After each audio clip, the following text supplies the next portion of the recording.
Can't find no work, can't find no job, my friend. Money is tighter than it's ever been. Say, man, I just don't understand what's going on across this land. Ah, what's happening, brother? Yeah, what's happening? What's happening, man? Welcome. My name is Valerie Crawford. I'm here at Phenomenal Expressions at 517 Main Street in downtown Buffalo, and this is the Advocator Show. Here on the Advocator, our goal is to introduce and bring awareness to the things that are going on in our community and around the world. Right now we have a special guest with us, Mr. Dewitt Lee III. Hello. Hello, how are you? I'm great, thank you. Highly blessed, indeed. Now, Mr. Dewitt, Mr. Lee, is the founder and host of the Money, Power, and Respect show on Power 96 FM. Am I correct? Yep, don't forget the .5 parts. 96.5 FM. The all-new sound of Buffalo. Thank you. I apologize for No, that. that's not a problem. Now, just tell us a little bit about yourself. I understand you were raised in Buffalo, but you were born in Toronto. Yeah, absolutely. I like to refer to being built in Buffalo. I owe everything to the city. Who I am, my hustle, my determination, my grind, it was all founded here in the city. But Toronto is where I was born, and I decided in 2003 to explore my motherland, you know, or my auntie land. Not my motherland, my auntie land, in Toronto, Canada. Okay. Yeah. Now, tell us that you brought up your show is Money, Power, and Respect. Right. Now, give us a little bit of background of what took you back to Toronto on the money aspect of the show. Right. Well, I appreciate you bringing that up, and it's pretty clever how you use the show to help frame out this interview. So money is the reason why I traveled to Toronto. That we started a movement in the early 2000s here in Buffalo. It was called Ethos Interactive Magazine. All right, and so in early 2000, we made history. We actually produced the world's first interactive CD-ROM community-based magazine. All right, so we actually did interviews and videos just like this, and we put the content on an interactive CD-ROM, and we distributed them by the thousands to people, so they were able to put it on their computer and have access to this interactive environment without the use of the internet. This is before high-speed internet. This is when AOL was still passing out CD-ROMs, and they used to mail them to your house. Exactly. Right? So those discs, although had a program for the AOL for the dial-up, they were about 99% empty. So we were able to fill that other 99% of space on those CD-ROMs with an interactive environment. And I got to thank WebTies. There's a web design company here in Buffalo that took a chance on me as a young guy with a dream and a vision. I didn't know anything about CD-ROM development. I didn't know anything about video editing, but I knew that this product had to exist. And he was able to help me bring it to light. So the magazine did very well in Buffalo. And it did so well that we went from having just one product called Ethos Interactive Magazine to another product that focused on an older demographic called the Concrete Chronicles. So you covered the whole spectrum. So we covered the scene, the hip hop, and the music and the fashion life. We tried to put it all together in one product which was Ethos, but it just started to spill over a little bit. And you know what? When we wanted to cater to families with the Ethos product, you know, it didn't allow us to go as edgy as we needed to go to be able to compete for an 18 to 34 demographic. But I understand that that wasn't enough catering to the families for you. You also ran for office, correct? Yeah, well, in Toronto, after bringing the magazine in Toronto, the Concrete Chronicles to Toronto, and I did so without any support or any infrastructure in place. I did so on a whim. I did so with just one master CD-ROM. I had one master of one product, and I went to Toronto and I found another gentleman who was willing to take a chance on me and gave me 500 CD-ROMs on consignment. Okay. And I hit the streets selling those things. So, and I went from no infrastructure, no support. All I had was permission to hustle in Canada. That's all I had. And I didn't have a couch to sleep on, but all I had was a product that people wanted. And I sold that in Toronto on the streets and turned that into establishing an office downtown Toronto. built an entire team that developed these interactive CD-ROM magazines. Okay. And that was my life. I was very happy with that life. And it wasn't until 2009 that I heard a voice that I know so very well.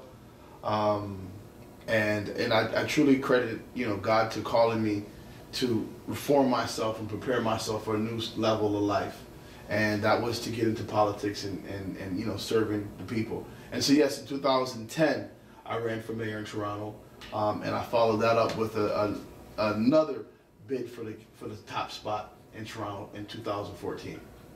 Okay. Now, how did it compare for you doing the CD-ROMs and running for office? Did you tie those in together? Well, it made me a great advocate for arts, right? It gave me I lived a life as an artist, right? I supported artists. I created, marketing campaigns and provided a platform for artists. So I understood that space, but I was completely naive to what politics existed and how it operated. And I still was. I come from the U.S., so I know Democrats and Republicans, and it's completely different in Toronto, and I didn't know that. And when actually God first told me to run for office, I used my own understanding and thought that I wouldn't qualify because I'm not a Democrat or a Republican. I don't belong to a party here. But it wasn't until I did some homework and God kept tugging on my heart that I realized I didn't have to have a party affiliation, and that if I wanted to do it, I could do it, and I did. But thanks to him, you had an affiliation with him. You just had to separate it from Right. the affiliation. It's true. It's true. And also, I got to credit, I also had an affiliation with another party, the after party. And so that was my party, and they represented, the people who I serviced in media that represented, but I built great relationships with those in the social space, those in the community advocacy areas, and built a great base of people who make a difference every day in the city of Toronto. We're talking about almost 3 million people live there, and trying to build relationships across the board was a tall task. But you know what? We still accomplished the inevitable. We still accomplished the unbelievable. And out of 42 candidates that ran in 2010, I finished 12th place. And I started the race 7 months late, so because I kept talking myself out of it. So we still finished very respectable, and people knew that we were a force to reckon with. Well, we thank you for that, and we ask you all right now to join us for our brief after party. We'll be right back. Again, we're here at Phenomenal Expressions on location at 517 Main Street in downtown Buffalo, the Advocator Show with Mr. Dewitt Lee III. Phenomenal Expressions is a sponsor of the Advocator Show. Our hand-selected jewelry and uniquely crafted ensembles are for those who aspire to convey elegance, individuality, and style. Welcome back to the Advocator Show. I'm Valerie Crawford.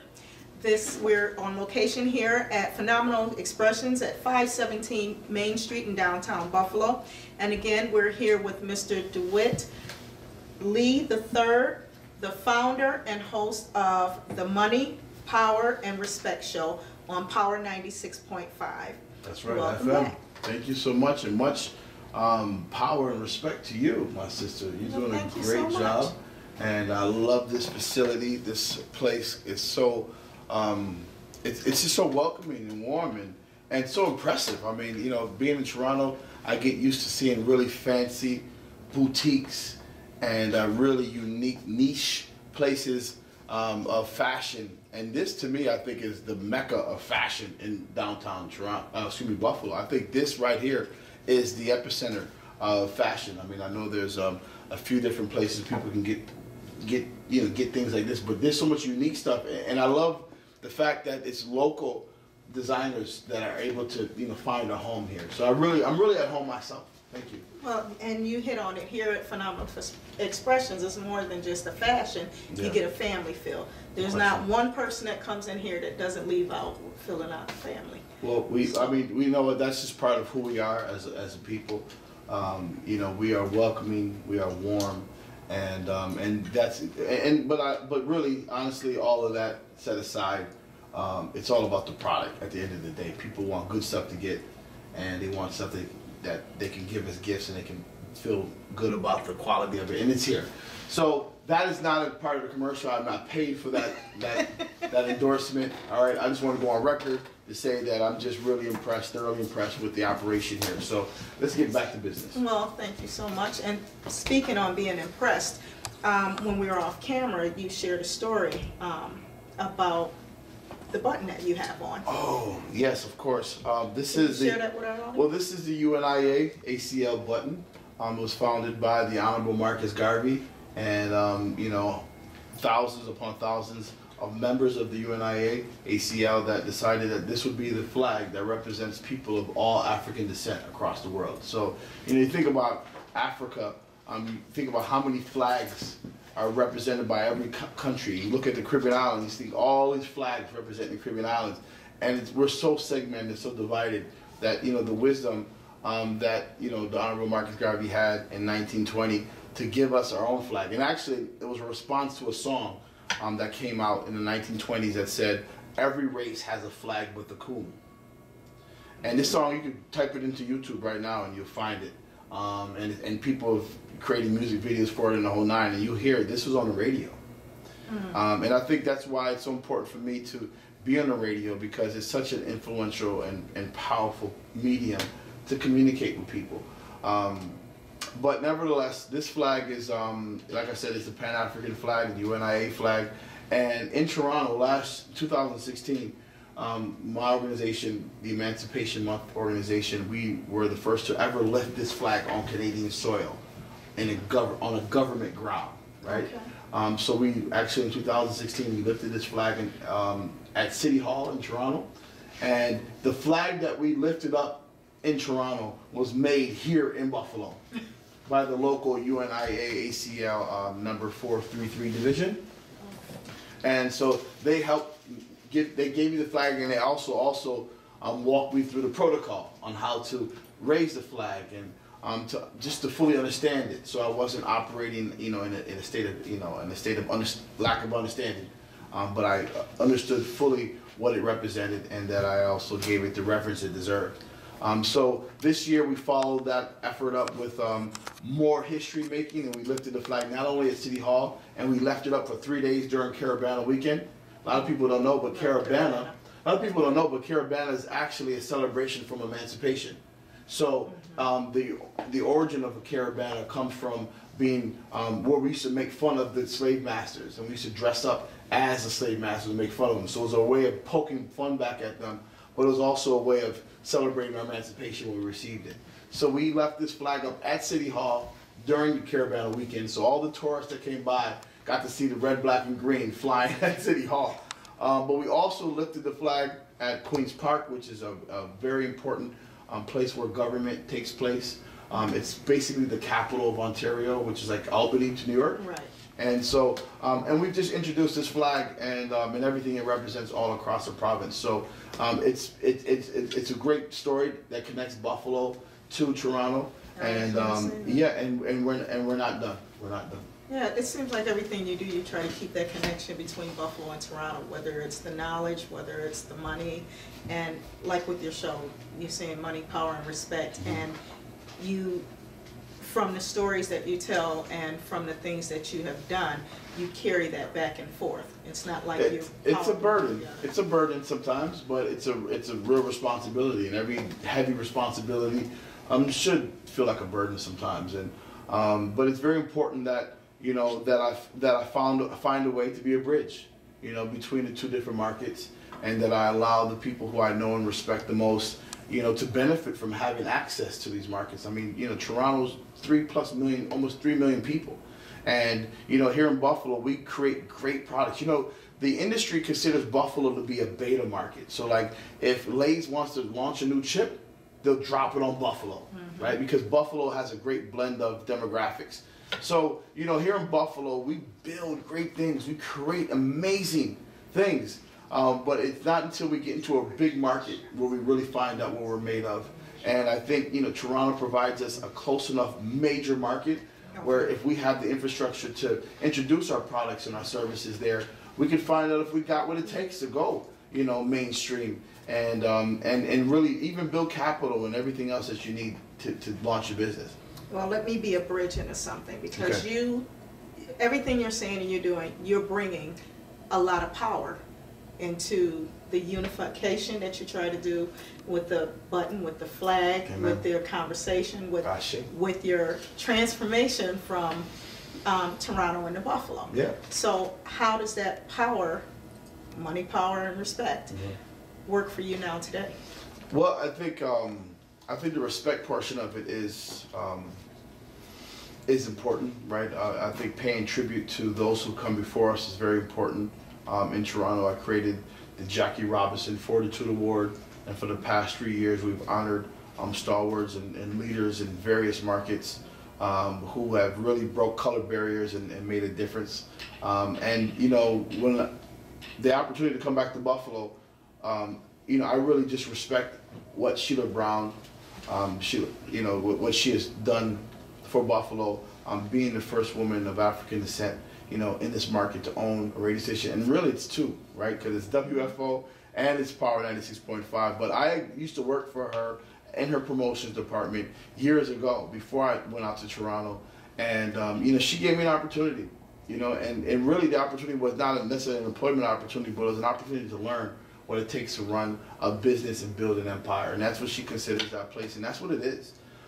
It's a major media force in this market, and after she went from AM to FM, I realized that, you know what, this is an opportunity to truly connect Toronto to Buffalo in a special way. And so the Money, Power, and Respect show is a bridge, is a platform that is shared between the Canadian market and the Buffalo market, where artists from both areas, you know, can be heard, where movers and shakers can also be featured through interviews and things of that nature.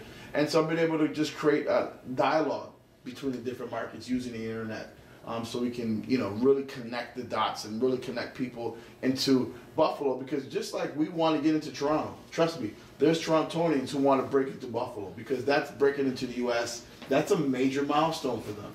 That's an incredible, you've become international the minute you do anything over here. And so to be able to build an infrastructure that can fuel those relationships is important to me. And I just thank, you know, Sheila L. Brown and you know, and everyone there who welcomed me back in open arms. Yes. Who caught the vision when I pitched Money, Power, Respect show. You know, they caught the vision, and now the show it can be heard 4 nights a week, Monday through Thursday, from 12 a.m. to 1 a.m. And I take great pride in producing the show. I think I know it's the most rewarding show on the radio, whether it's through the prizes and the things we give away. Actually, Phenomenal Expressions even gave us a bag to give away during one of our contest segments. Every show we have a contest segment, and they even gave away a bag. So it's the most rewarding show on radio from a tangible point of view. But I think our subject matter really covers some of the most important, most hot button subject matter when it comes to money, power, respect. Yes. That you're going to get more out of this than any hour you can dedicate into any medium, TV, radio, internet. Well, what we're going to do, that's all very interesting, and I want to give you more time to speak on it, more time to explain what's going on. But right now we're going to take a break. Again, we're on location at Phenomenal Expressions at 517 Main Street in downtown Buffalo. This is the Advocator Show. I'm your host, Valerie Crawford, and we're sitting here talking to Mr. Dewitt Lee III, and we'll be right back. I believe in nature. I believe in the spirit. I believe in trust. Beauty. I believe in my mom. Strawberry ice cream. Fortune cookies. Chocolate. I believe in The Tooth Fairy. being honest with yourself. I believe in Santa Claus. Aliens, of course. I believe what I want to believe. I believe in myself. I believe in myself.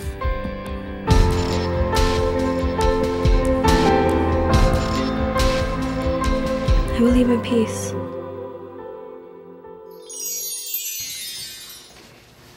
Welcome back. My name is Valerie Crawford. We're back here at Phenomenal Expressions on location at 517 Main Street in downtown Buffalo, and this is the Advocator Show. Before we left off, I told you that we'd be back with Dewitt Lee III, the founder and host of the Money, Power, and Respect show on Power 96.5. But he had to leave, but we have a special guest coming to you right now. What a great place this spend some time. Hello. Hello, Kente Claus. We are so glad to have you here at Phenomenal Expressions. You were here visiting us on the Christmas tree lighting. I sure was, and it was awesome. I enjoyed it so much. The children were so happy to talk with me and just to actually take pictures. Exactly. And you know, we were able to be part of the festivities outside, so it was just phenomenal. Everybody was so excited. Like you said, the children just loved to see you here. But for those who weren't able to make it here down at Phenomenal Expressions to witness and be a part of the special time that you brought to us here, can you let everybody know who is Kente Claus? Well, my daughter, that's a very deep question.